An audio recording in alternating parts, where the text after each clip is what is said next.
Hey. Okay. So fine.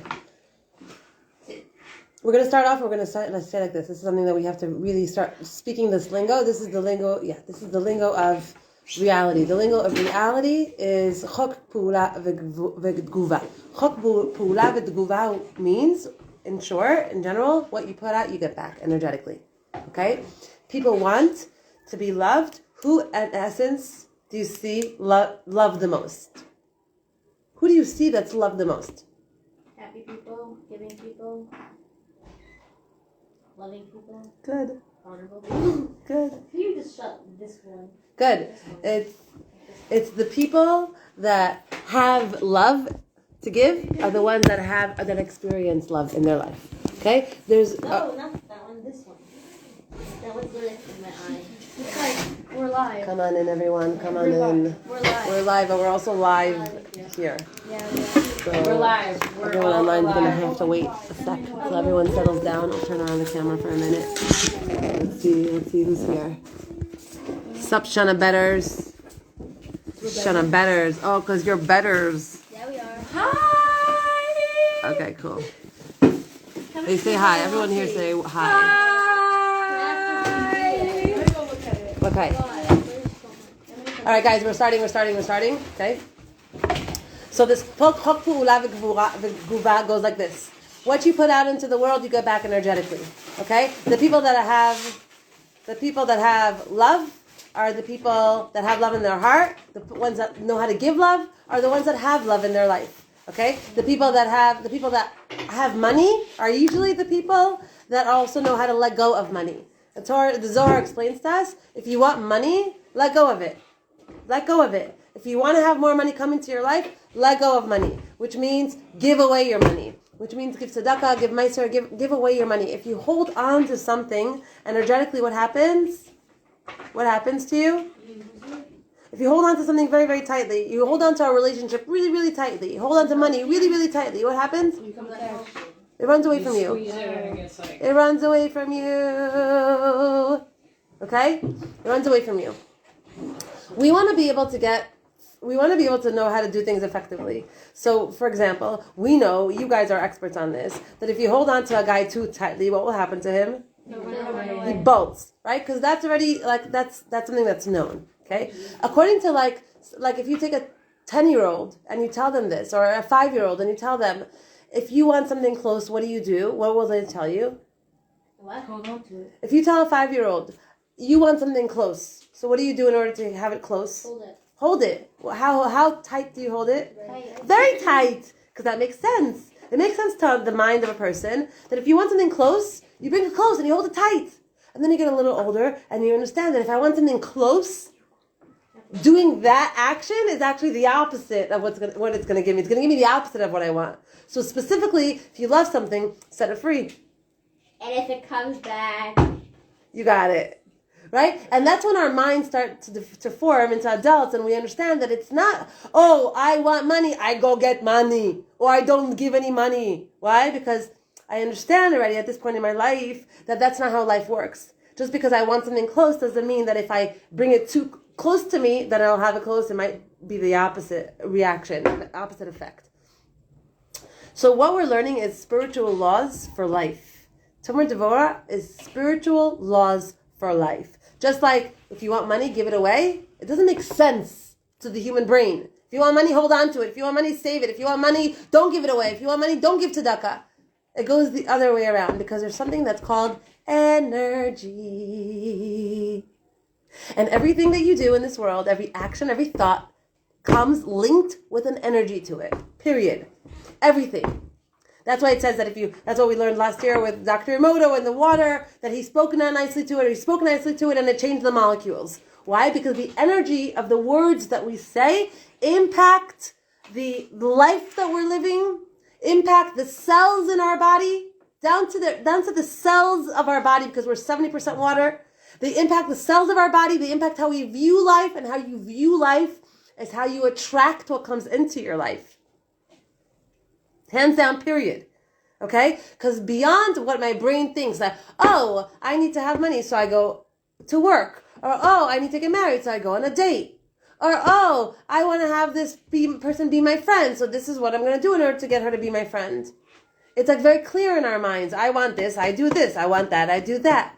And then the chok pa'ula v'tguva that we're learning about right now, the law of energy comes and says, it could be the opposite. Getting it could be the opposite of the way your brain thinks to get it.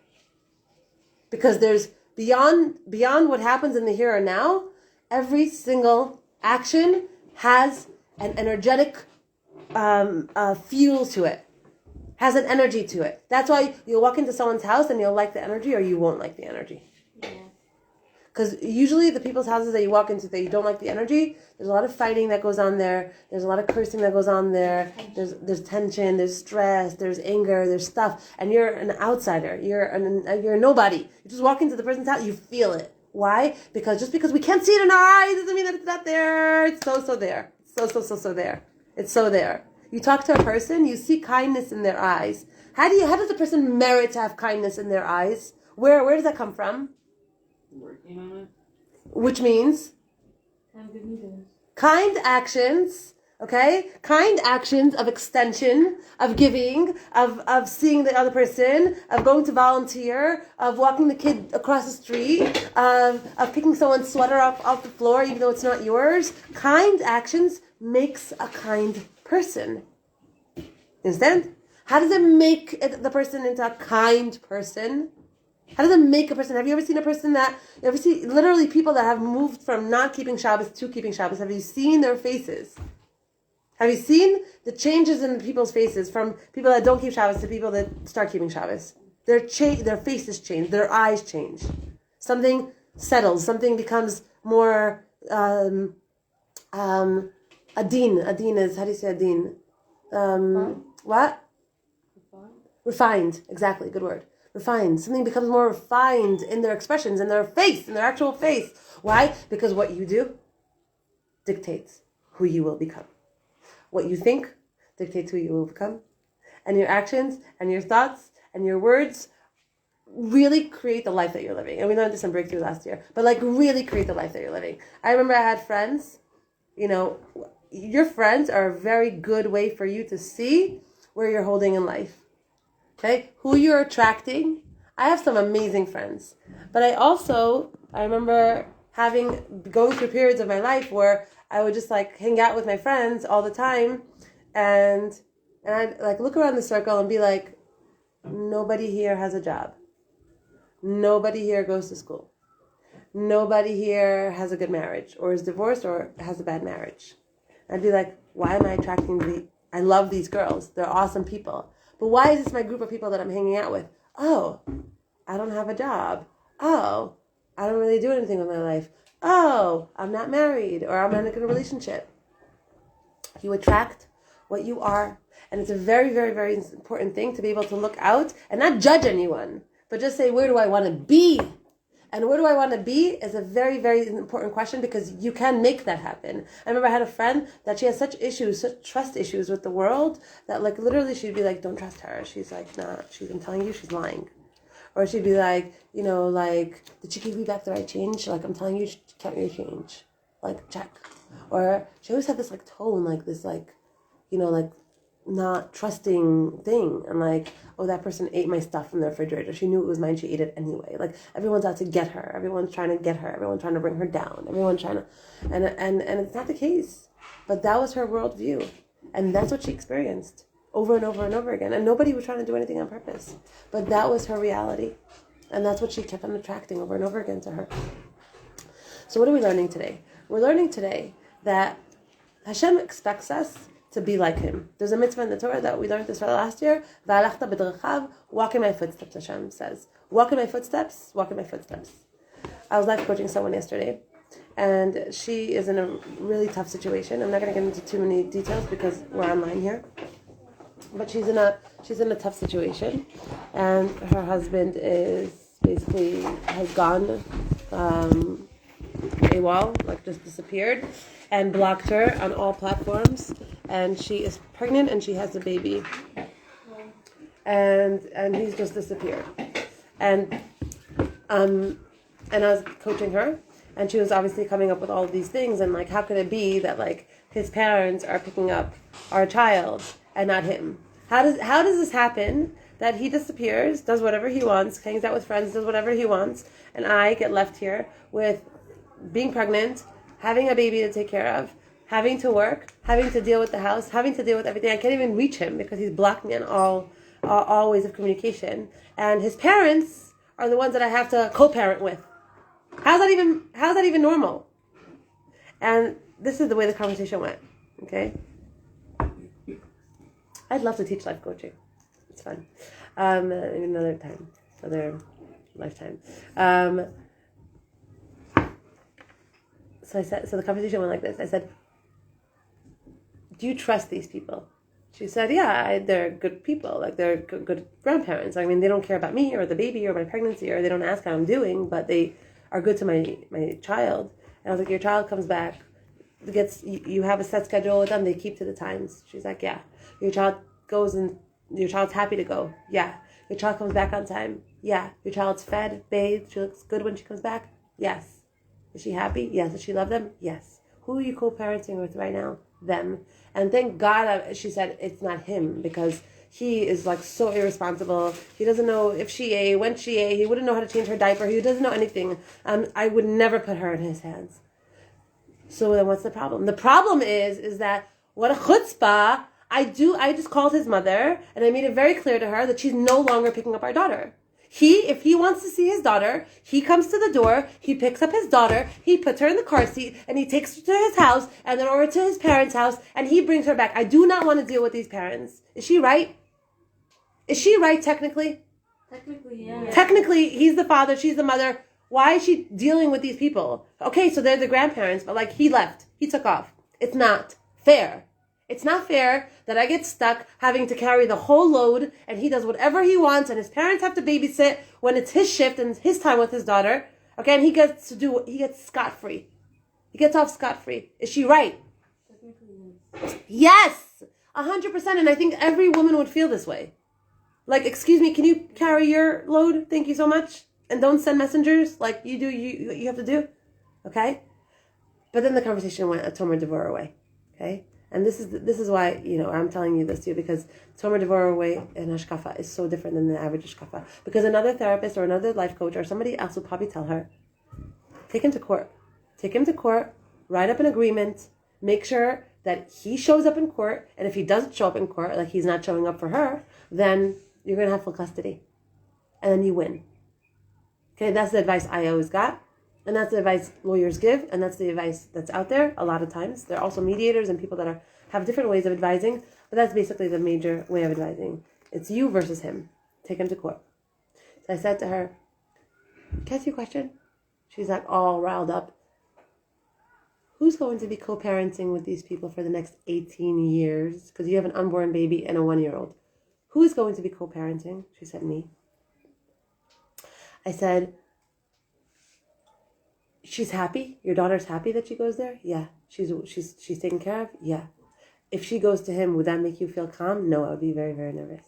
So I said, so let's take a big step back from who's right and who's wrong and what's fair and what's not fair. And let's stop shooting ourselves in the foot. And let's take a bird's eye view on what's going on in your life.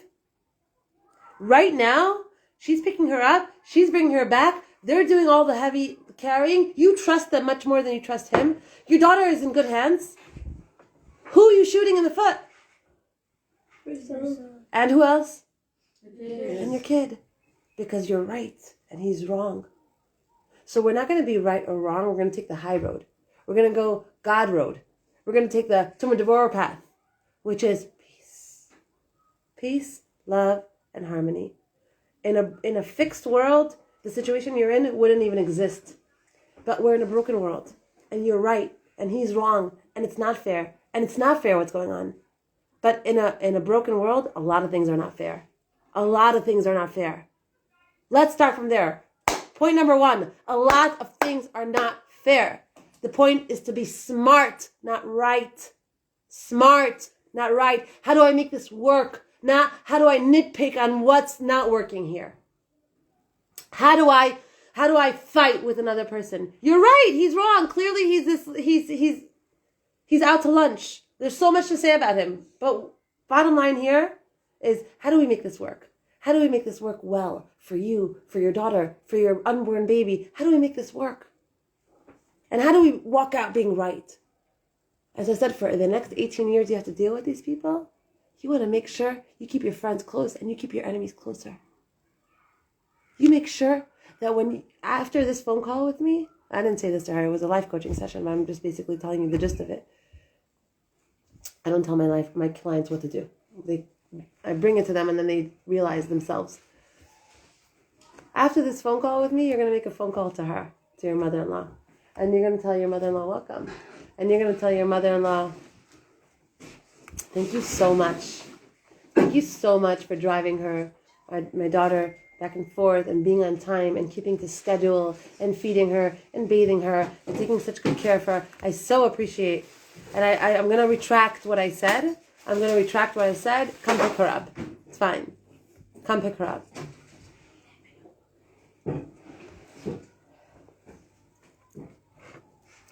And the reason that this works is because we get into these scenarios all the time where somebody rubs against my ego. And when someone rubs against my ego, my reaction will always be ego. And ego says something like this: excuse me? I have to do all the heavy carrying and he gets away with nothing? No, it doesn't work that way.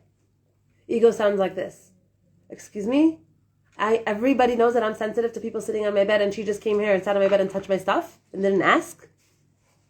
Excuse me? You hear the ego? You hear what ego sounds like? Ego has a certain tone. And when someone steps on your ego, you're going to feel it and you're going to hear yourself talking that way. And your knee-jerk reaction is to go either get them back or yell at them or respond in a very egotistical way or speak lashon hara about them. Okay? That's the knee-jerk reaction to when someone rubs up against your ego.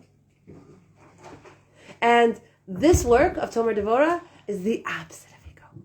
It's the opposite of ego. Our first attribute. Now we have to remember, there are 13 skills, 13 interpersonal skills that Hashem tells us. Adopt these interpersonal skills, your life will be so much better than any other way. Okay? Because the ego way, which is 99% of the world today, where everyone's functioning on ego, you step on my toe, I step on your toe, you do to me, I do to you, you rub my shoulder, we rub elbows or whatever these things are. You do for me, I'll do for you, you step on me, I'll step on you. You show me, I'll show you. Kind of thing. That's the way of the world. Why is that the way of the world? Because human beings are Yetzer Lev Adam Ra Minu Rav. We have an ego inside that we're born with. And we're taught also, Lo liot frayer. Don't be a pushover. Don't let anyone say what they want, do what they want, get up in people's faces, stand up for your rights, we're taught that from the secular world, not from the Torah world. Fryer? What? Loliot fryer? Yeah. What is that? You never heard it? No. You never heard the word fryer? You never heard the word fryer? Like a fryer? Like a pushover. That's what it means. A fryer is a pushover. Yeah, but it sounds even better in Hebrew. Yeah. Like a little fryer! Okay, so Hashem is a fryer. Hashem is a pushover. And we're going to see it over and over and over and over again in Tomer Devorah, how he says, just mimic me. Just do this. Basically what I did with her, which is the whole story of he's wrong, I'm right. I don't want to see my mother-in-law again at my door. I want to see my husband picking up his daughter that he left, that he abandoned. I want to see him doing his job. You're right. But you know what you're going to have? You're going to have hell, and your daughter's going to have hell, and everyone involved is going to fight, and you're all going to go to court and spend thousands and thousands and thousands of dollars of being right. And meanwhile, you're all in this together for the next 18 years with these poor little kids in the middle. So let's make this beautiful. Let's change the reality from being, I'm right, he's wrong, she's right, she's wrong, I'm right, to beautiful. Let's make the best of this situation. So, Mika Kamocha is our first quality that Hashem says, you do this, I promise you, it's so not human, it's so not human, it's so not human, it's so not human. I'm going to say this about Tomer Devorah, it's so not human, but do this, and I promise you, you're going to become more like me. And remember what we always said, I bring this in every single one of our classes, basically almost. The story of the old Cherokee and his grandson. And the grandfather says to his grandson, there are two wolves living inside each of us. One is greed, anger, self-pity. And the other one is kindness, loving, compassion, unity. And so the grandson asks his grandfather, so which wolf wins? And what does he say? The one you feed. There are two wolves at war inside of us at all times. And that's the ego versus the neshama. And throughout Tomer Devorah, we're going to learn how to strengthen the neshama's voice and lessen the ego's voice. We're going to learn how to strengthen the soul's voice and lessen. And when you strengthen the soul's voice, you become more godly. That's how you grow. That's how you become more godly. Hashem says, be like me. Walk in my footsteps. Mahu afata. Hu rachum, afata rachum. Hu chanun, afata chanun. Hashem's kind, you be kind. Hashem's compassionate, you be compassionate. And that's what the premise of this entire Sefer is about. So our first step, Hashem says, do this. Again, there are 13 steps. 13 steps to greatness. 13 steps to being so godly, so refined. The first step is called, Hu Hashem is like you. Mi kel kamocha. Hu Hashem is like you. And what it's talking about specifically, it's talking about, I'm going to make it very, very clear and concise. It's talking about when Hashem gives power to people to sin against Him. When Hashem gives power to the people to sin against Him. I'm sitting here, my heart's beating, my hands are moving, my brain's working, my vision's on, a million things are going on in my body that I'm not even aware of at the same time. I'm sitting here and God forbid speaking Lashon Hara. I'm sitting and God forbid, whatever, doing something that I'm not allowed to, turning on the line on Shabbos, or I don't know, something. I'm eating pig, God forbid. Okay? The same body, the same heart, the same lungs, the same blood circulation, the same health, the same everything that I have, the money in my account, everything, the people in my life, Hashem is giving it to me. And at the same time, I'm eating pork. So, the whole thing is a contradiction. Because if I give you something and then you use that thing against me, I'm going to stop giving it to you. And as a parent, you'll see that. You give your kid a candy, and then your kid takes this candy cane and starts hitting his brother on the head, you're going to take it away. Okay? Usually that's how it goes. If you lend your friend your skirt, or your perfume, or whatever, you let her go ahead of you into the shower. And then she, in response, what happens is that she rips your skirt, or she rips it. She felt like it. Whatever. She gave it back to you torn. Okay, Baruch Hashem.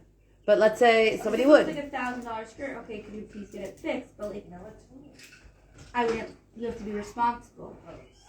You have to be, or she does. You do. If somebody owns $1,000 skirt, for example, and say, "Here you go, Faggy, you want to borrow it?"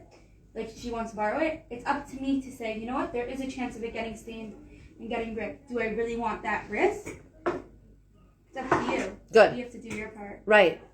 Let's say you gave it to her already. It's $1,000 skirt. You gave it to her. She brings it back to you ripped. She throws it on your bed and she doesn't say anything. And you find out later that it's ripped. You see it. You look at it. It's ripped. Are you gonna give it to her again? Or are you gonna lend her any clothes again? No. Most likely not, because she's not respectful and she's not being responsible, like you said, right? So Hashem does over and over and over and over and over and over and over and over and over and over and over again. The midah is, I give you the energy to sin against me. I give you the health to sin against me. I give you the ability to move your hands and move your eyes and move your face and move your body, and you use it to sin against me. And what do? I continue to give it to you. That's Hashem's midah. Hashem gives the power of life and energy to people that sin against Him. And to big Rishayim also. Big Rishayim that are trying to hurt humanity on a grand scale. Okay? So that's the midah. Hashem says, be like me. So how are we going to be like Him? So the example that they give in the book is that you have this is a true story of a family. I think you remember this from last year, maybe you don't. A family that lived in a building, and they were having a simcha for their son outside, downstairs in the garden. And now it's a building, it's a square building, and in the middle is the garden of the building. So you come out from the sides, and they took over the entire garden, and they made him a big simcha there. They asked the the couple on the first floor, there's an older couple that lives on the first floor. They asked them if they can plug in their boombox and take it through the window and be able to get music from their electricity. And the older couple said, sure. But we need to make sure that the music is over at 11 because my husband has to wake up really early for shul and we're an older couple. So if the music can please be off by 11. Sure, of course, no problem. They take the extension cord, they plug it into their house. 11 comes and goes. And it's no longer 11, and now it's 12, and now it's past 12, and it's past midnight, and they're all drunk, and they're all singing, and they're all happy, and all these things. And the older couple is clearly up, and not able to fall asleep. And the thing is that they're getting agitated. They said that they were going to be done at 11. We're giving them the electricity for the music, and we're suffering from it. We're suffering from it. I have to be up at 5 o'clock in the morning for a daf yomi. I have to be early, and we're an older couple. And they're sitting and discussing what they're going to do with the situation. And the wife gets up and she says, "I'm pulling the cord. I'm pulling the plug. I'm just pulling the plug in this whole party." And her husband runs up there and he says, "Don't. Let them celebrate. It's their simcha. Let them celebrate." And she's like, "We're giving them electricity for the thing that's annoying us the most." And he said, "I know, but they're having a simcha, and let's just be happy for them, even if we get a little less sleep." That is a person walking in Hashem's footsteps, which is, I'm giving you the thing that you're using against me. And this Midah says, keep doing it. Like in the story right now, where we have with this girl that I was life coaching. If she continues to let his mother pick up her child, you know what message she's sending to her husband? What message is he sending her husband? Continue what? Acting this way. Continue acting this way. So she's continuing to do this, and meanwhile, it's kicking her in the rear end. If she would put her foot down, and if she would say no, then she wouldn't. Then things would change. But for the sake of peace, and for the sake of unity between people, sometimes, many times, and we're going to learn from Tomer Devorah how many times, Hashem just can in a second put this person out in a minute. Hashem can in a second take people that are sinning against him 24/7. The head of the BDS movement. The head of the BDS movement is a Jew. Hashem gives him lungs. He gives him air in his lungs, a voice. The what's it called?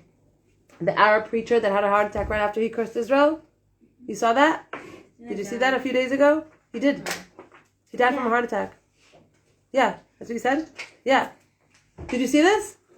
Yeah. What? It was epic. It's crazy. Last week, he stood on stage in one of the Arab countries. He cursed Israel in Turkey. He cursed Israel. He said the God of Allah, the God, whatever, will eradicate Israel or whatever it is. He said, thank you, have a good day. He walks off the podium, has a heart attack and dies. Really? Yes. Whoa. I don't even think he got off the podium.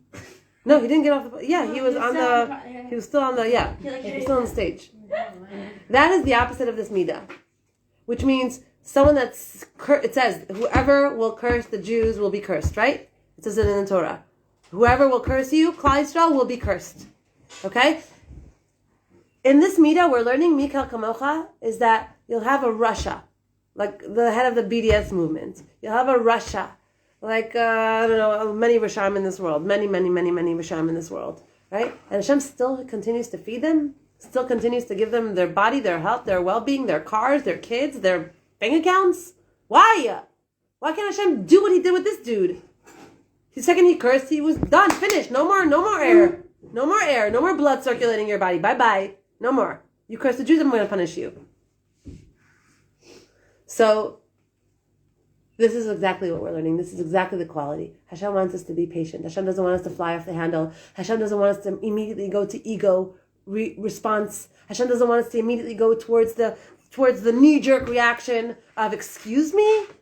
You didn't invite me to your thing? I'm not inviting you. What? You don't even think of me? You didn't even think to say happy birthday to me? Don't go there. Don't go there immediately in your brain. Hashem says, be like me. I know what it feels like when people take electricity from me to blast music in my ears. I know what it feels like when people are taking the life force that I'm giving them and sinning against me and against my people. and killing my people and going screaming free Palestine in the streets, and I'm giving them the energy in their legs and in their voice to scream, kill, genocide to the Jewish people. Because the number one midah, but it's not fair. He should flabbergast everyone. He should just nullify everyone, kill everyone. But we learn from Hashem that to keep feeding the thing that's hurting you. I don't understand. Why are you feeding that person? Because someone's like, we should eat you up, like you're just gonna let them. Like, I don't understand. Just gonna let them? I don't understand. Yeah. Good. Right. Now you're starting to get the Tomer Devorah twist in the brain. That's what it feels like. Your Yeah, but you have to husband defend is yourself. screaming at You you. should defend yourself, right? But shouldn't you be able to defend yourself? We live in a world of self-defense. What's wrong with that? Yes, just like let yourself go. If Like someone's abusing you, you defend yourself. Yeah. Why would you continue to let them? Meaning, I get the story with like the music. Okay, fine, but certain things, of course, you defend yourself. 100% certain things you definitely defend yourself. But we're going in a different direction. Our brain is so hot wired already to think this way. Excuse me? Get up on my face. I'm going to get in your face. Okay? If anyone, I grew up in a black neighborhood. I wasn't allowed to look at people in the elevator. Because if I picked up my eyes to look at somebody in the elevator, she'd be like, what you looking at? What you looking at? You were not allowed to look at people. Okay? Because even my looking at her was offensive to her. Okay? So, why am I saying that? Because, yeah. So, in the world that we're living in today, we're so taught to fight everybody off. Like a person doesn't say good morning to you, and you're like, No, I don't mean to that extreme. no, but wait, okay? We're so seeped into that. Like everyone's so sensitive. Like, you didn't say happy birthday to me on my birthday. Like, oh my God, I'm gonna make drama now. We're so sensitive to like not being seen that we don't see how many times we're running people over. And Hashem says like this, okay? This specific midah is, I give you something and you use that in a way that is not in line with me, not in line with my morals. Just like the story with this woman. If she continues to let her in-laws take her baby, he's going to continue acting like an irresponsible child. But the bigger picture is, you're not going to fix the world. You're definitely not going to teach him because you've been married to him for 6 years and you still haven't taught him anything. So you're not going to teach him by your actions, by getting him, or by punishing him, or by punishing your child, by not sending her to her. You're not teaching anyone anything, nothing, diddly squat. And all that's coming up is ego. All that's coming up consistently is ego. If I have to, you're also going to do it. But it's not really going to get you anywhere. If it would get you somewhere, which means if you fighting this person would create justice in the world, just like we're at war right now because we have to create justice in the world. Fine, go to war. But if it's not going to bring you to anything, and it's just going to be your right, you're going to lose. You understand? You understand what I'm saying? So it's like you keep allowing because the bigger picture is more important than the nitty gritty, how could she, how could he, drama. The bigger picture is more important. And the bigger picture is peace.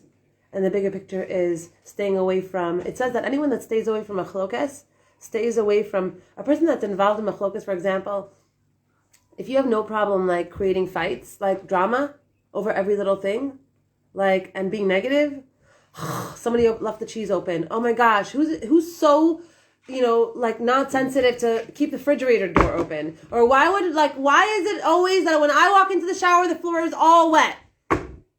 Like, why doesn't anybody, like, if you have no problem just like screaming and yelling and like starting fights or whatever, making drama, you have to know that with that comes a lack of parnasa.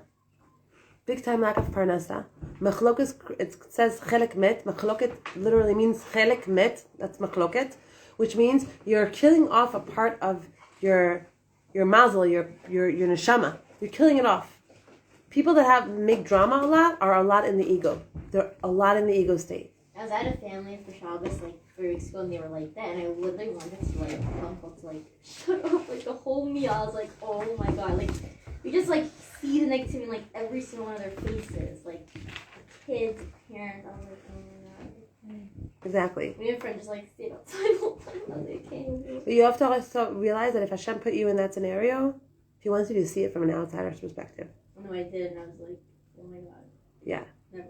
Yeah, when you see something objectively, then it's a lot more like, ooh. Like, you see, it's like one person, like, the mom, like, always just wanted to start stuff with, like, everyone. I was like, oh my god, like, she was, like, when she wasn't there, the whole house was fine, everyone was, like, happy, they were talking to us. Like, the second the mom came, she, like, you could just see in her face, like, she wants to start. She's like, why'd you put that there? You should put there, like, everything. Why are you coming here? And I was like, oh my god, like, you're the problem. I'm like, Wow.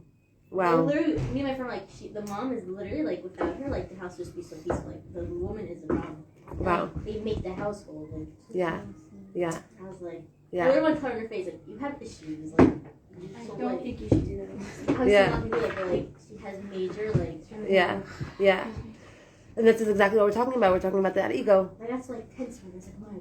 Yeah. Anything I said was like, Yeah. I was like, oh my god. Yeah, exactly. So our first midah that we're working on this week, B'ezrat Hashem, is find an area of your life, a relationship, a person. It could be your parents that are all this miles away, whatever it is. That in that scenario, you continue to give, you continue to call, you continue to write, you continue to sing thank you, you continue to send good Shabbos, you continue, even though you're being hurt by, let's say, a certain approach or a certain the way they talk to you or the way they're judging you, or because the way to change that is not by fighting it. There are certain people that if you bring them to justice, then you create justice. But there are certain people that if you fight them with ego, you're not creating justice. It's just more two-sided.